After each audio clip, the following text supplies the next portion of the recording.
Truth ന്യൂസിലേക്ക് എല്ലാ മാന്യ പ്രേക്ഷകർക്കും സ്വാഗതം. ആയൂരിലെ സ്വകാര്യ ധനകാര്യ സ്ഥാപനത്തിൽ മുക്കുപണ്ടം പണയം വെച്ച് പണം തട്ടിയ കേസിലെ പ്രതിയെ ചടയമംഗലം പോലീസ് അറസ്റ്റ് ചെയ്തു.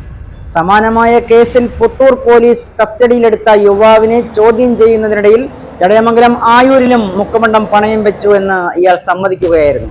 തുടർന്ന് റിമാൻഡിൽ പോയ പ്രതിയെ ചടയമംഗലം പോലീസ് കസ്റ്റഡിയിൽ വാങ്ങുകയായിരുന്നു.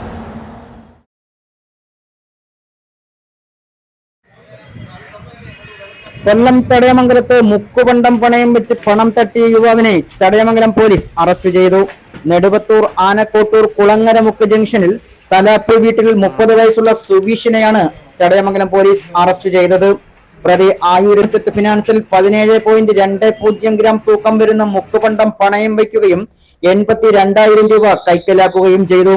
തുടർന്ന് ബാങ്കിന്റെ ഓഡിറ്റിംഗിൽ മുക്കുപണ്ടമാണെന്ന് കണ്ടെത്തുകയും ബാങ്ക് മാനേജർ ചടയമംഗലം പോലീസിൽ പരാതി നൽകുകയും ചെയ്തു.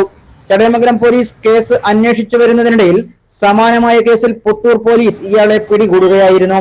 ചോദ്യം ചെയ്യലിൽ ചടയമംഗലം ആയൂരിലും മുക്കുപണ്ടം പണയം വെച്ചതായി ഇയാൾ സമ്മതിച്ചു.